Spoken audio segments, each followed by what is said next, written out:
Hello everyone, and welcome to Let's Play Dragon Age Origins.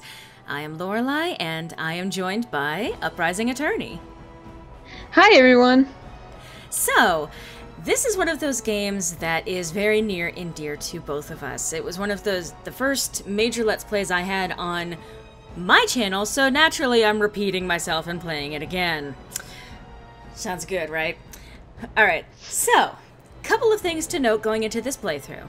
I actually have a few mods installed in my game. Most of them are aesthetic. Most of them are just things like special robes or special armors or something like that that make things all shiny and pretty.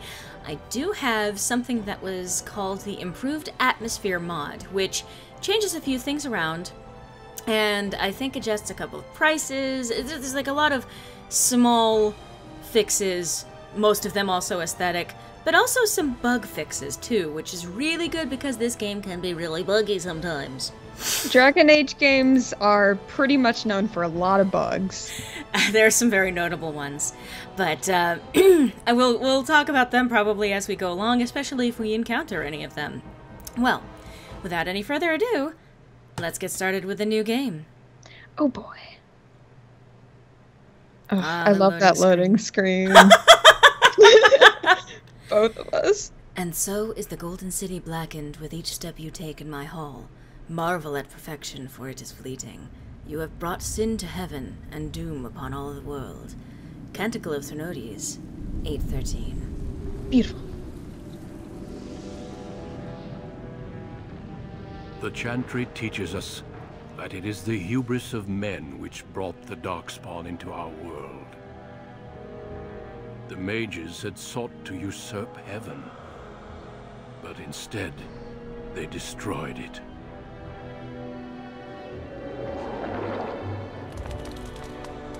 They were cast out, twisted and cursed by their own corruption. They returned as monsters, the first of the Darkspawn.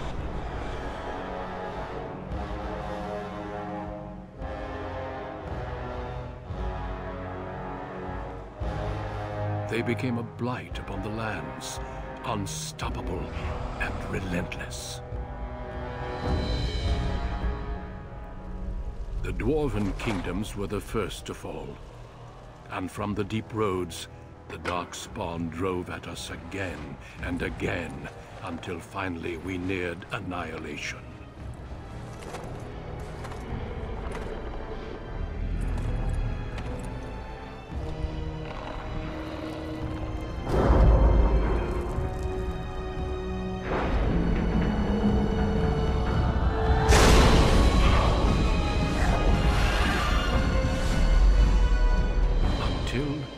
The Grey Wardens came. Men and women from every race, warriors and mages, barbarians and kings. The Grey Wardens sacrificed everything to stem the tide of darkness, and prevailed.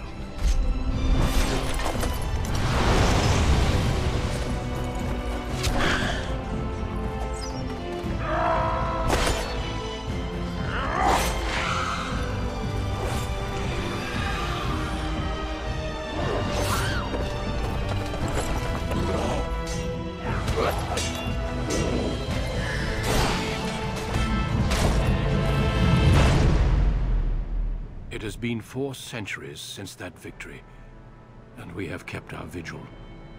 We have watched and waited for the Darkspawn to return. But those who once called us heroes have forgotten. We are few now, and our warnings have been ignored for too long.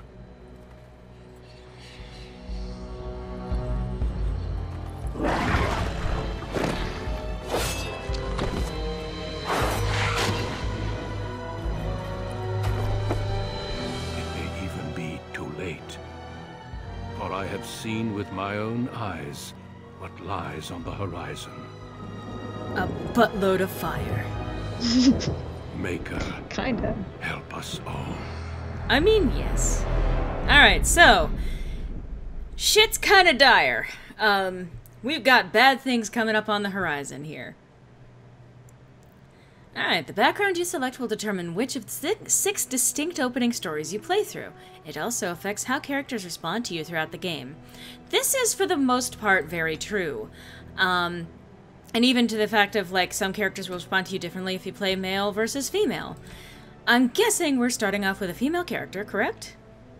Yeah, we didn't talk about it, but... We did talk about it briefly, but... Alright, so you have male and female. You actually have a choice of 3 races, at least for this first game. Later games will actually have options for at least one more race to play. But for this one, you can be human, you can be elf, or you can be dwarf. They each have their own unique play styles in some ways. Well, at the very least, their own courses through the game have very different outcomes. I think we're going to be doing elf, which has its own set. Okay, well, it has its own set of backgrounds, and we can pick from them once we pick our class as well. So if we pick mage, we can only be a mage. We can only have the mage origin, which is one of my favorite origins, but I don't believe that's the one we're going to be choosing for this one. So instead, there is warrior and there is rogue, which gives us 2 options for the background. One is the Dalish elf and the city elf. The Dalish elf is basically, okay, so proud of your role as one of the few true elves, you have always assumed you would spend your life with your tribe, until a chance encounter with a relic of your people's past threatens to tear you away from everything you have ever known. Or the city elf, you have always lived under the heavy thumb of your human overlords, but when a local lord claiming his privilege with the bride shatters your wedding day, the simmering racial tensions explode in a rain of vengeance. Elves experience racial discrimination in this world. Trust me, the game will go into great elaboration with this. I am more partial to trying out the Dalish elf origin for this playthrough. And especially because we're both very familiar with this game, but I've actually never played the Dalish elf origin. I'm actually unspoiled for it. Ooh, so that's going to be cool. I have played through every origin in this, and I have found that I never want to play a warrior. Warrior is one of the most boring playstyles in this entire game. You'd think that it'd be all about, like, charging through and killing things, but no, you gotta stand there and just hack and slash at things. It's not... This game's combat is... clunky. Yeah. Alright, so... Greetings. Greetings. So, we're going to have significantly more preset heads to choose from. Some of them are going to be mild aesthetic changes. Their faces, like, barely change. Well, until we get to the custom ones that I have downloaded. And then there are also, like, the ones that have various eye colors. Ooh. Yeah, this is, I have downloaded a lot of aesthetic mods for this playthrough. I kind of like this face in the first place. This is crazy. I know, right? Yeah, I played, on the Xbox 360, so I did not see this. Yeah, you wouldn't have nearly as many cosmetic options, especially because the modding community has yet to be able to transfer itself to any of the console versions. So, what we're actually probably going to do is we're going to pause here as we make some of the choices for actually doing the basic customization for this character. You can start with the preset, and then you have all of these sliders across so many different spectrums. So I think what we're going to do is, yeah, we'll be back once we finish customizing the characters. Otherwise, we're going to be sitting here for like 3 episodes. I don't think that's going to be fair to anyone. It would be very boring. Yeah, so we'll be back in a moment. Oh no! Oh so no, no, no, no, no. Okay, no. Oh my god, no. Oh my god. It's like a Barbie. Oh my god. Oh my god, like, we totally need to stop, like, the dark spawn. Seriously? You need to slay the Archdemon. Oh my god. And we're back. and we are proud to present Galia Mehariel. Probably not too much different from one of the presets. We did futz around a little bit with the hair. You probably saw a couple of instances where that got interesting. But we have decided to go with this look. I love the ponytail. It's nice and cute. It's long, it's functional, it works. Alright. Okay, so we're playing a rogue. I'm trying to remember for this one. So we're going to want dexterity and cunning in particular. Gotta pick those locks. Yeah. Actually, that's a separate skill. But... yeah, that is a separate skill in this game. The second game actually simplifies that for you. But, yeah. Which reminds me that, oh, so we got a couple of, so the skill points are good because, oh, we have to reassign them. Or no, we don't. Okay. No, we're good. So this is actually pretty similar to like a D&D setup. Strength and dexterity are pretty much exactly what you think they are. You got the power behind your punch and the ability to evade things, as well as your manual dexterity. Willpower serves as how susceptible you are to magic spells, basically. Magic is your strength with magic, which we don't really have to worry about as a rogue. Cunning is sort of like your intelligence, your ability to think on your feet, and constitution is how hard can you be hit. Anyone who's playing this, who plays D&D or is familiar with D&D, might recognize how similar it is, especially in like the overworld and how you travel and how you fight. It's very similar. Mm-hmm. So I'm thinking we should drop the point of drop the point that we have into coercion, because I like persuading people. I like using the gift of gab to make my way through games. I'm more on the diplomatic side of playing through. What do you think? Coercion's very good. It is very useful, especially early on. We gotta get coercion, and we gotta get lockpicking. Alright, so deft hands. Lockpicking, literally the first skill that I choose. I'm thinking dual wielder. I tend to go dual wield for rogues. It's just easier for me. And archery in this game is bad. Yeah, archery in this game is not the best, so... it's more fun in Inquisition. Yeah. So, I will go... oh, I can't... you can't yet. I can't. Oh, I need combat training. That's why. Damn it. Motherfuck. Alright, so what that means... later. After the yeah, origin. I guess after the intro, but... okay, so that, and there's nothing really else that... no, we need to take the combat training so we can try... we need it, because we need a skill. Well, coercion will be among the first ones that we drop in there when we gain a level. So, okay, one of these and one of these. Alright! After all of that, you ready to actually get into the origin story? Yes. Wait a minute, where are her shoes? Dalish don't have shoes most of the time. But, okay. Remember Meryl and... yes, I remember. I remember the footless duo of the next game. Anyway, the footless, shoeless. Footless. Footless. Okay. This is like Fire Emblem Awakening. Oh no. Alright. Alright, let's get started with this. I'm going to be playing on easy because I tend to play more for narrative reasons as opposed to combat reasons. Just especially since this is a Let's Play. Well, I mean, watching people playing through challenging gameplay can be a thing, but I'm here to show off the story. This ain't Bloodborne. This ain't Bloodborne. Dear God, thank goodness it's not. I love You were born Bloodborne. amidst the Dalish elves, noble wanderers who refused to join the society of humans that subjugated their homeland so long ago. The Dalish travel the land in tightly knit clans, struggling to maintain their half-forgotten lore in a human world that fears and despises them. You spend your time hunting with your clanmate Tamlin in the forests, and as is sometimes the case, your quarry is not always the local wildlife. We're hunting people. I'm gonna eat your bones. Or not. It's a Dalish! And you three are somewhere you shouldn't be. Let us pass, Elf. You have no right to stop us. No? We will see about that, won't we? Now, I remember taking dual class here, come on. You're just in time. I found these humans lurking in the bushes. Bandits, no doubt. We aren't bandits, I swear. Please don't hurt us. You Shemlin are pathetic. It's hard to believe you ever drove us from our homeland. We've never done nothing to you, Dalish. We didn't even know this forest was yours. This forest isn't ours, fool. You've stumbled too close to our camp. You Shems are like vermin. We can't trust you not to make mischief. What do you say, Lethaline?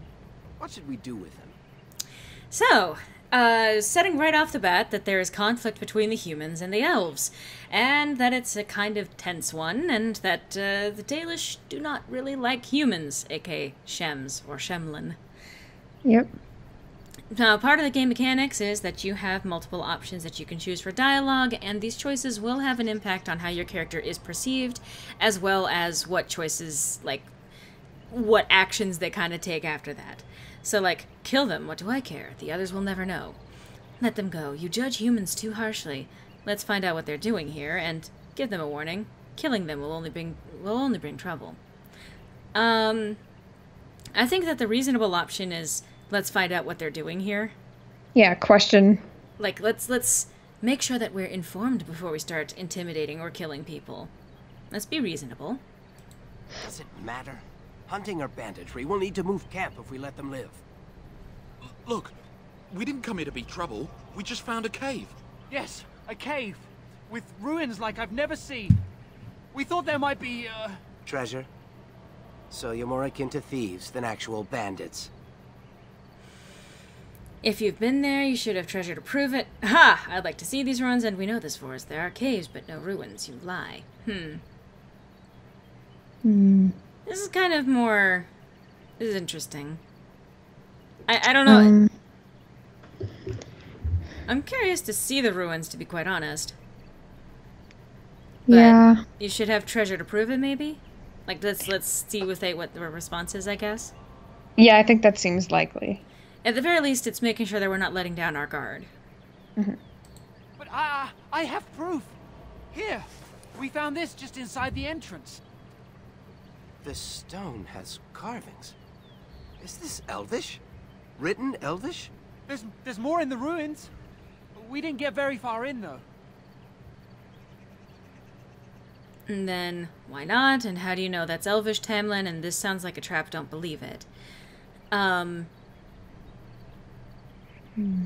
curious to know why they couldn't get further in, because especially if we're possibly going to investigate ourselves, I'd like to know why they couldn't get further in. Yeah, but I feel like we maybe would be a little bit, like, cautious. Well, that's why asking why not. Like, why Yeah, why couldn't you go in? Like, Yeah, maybe so we can we make can an still informed... ask. Yeah, so we can still totally ask. Okay, so why not? Okay, why not? There was a demon. Oh. It was huge with black eyes. Thank the Maker we were able to outrun it. A demon. Where is this cave? Just off the west, I think. There's a cave in the rock face and a huge hole just inside. Well, do you trust them? Shall we let them go? And again, they leave a lot of really important decisions to the main character for whatever reason. I don't know. I think you've frightened them enough. They won't bother us, Works. Yeah.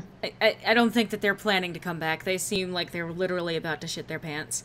So, alright. You've frightened them enough. They won't bother us. Run along then, Shems. And don't come back until we Dalish have moved on. We won't Of tell you course. when either. Thank you. Thank you. Alright, bye.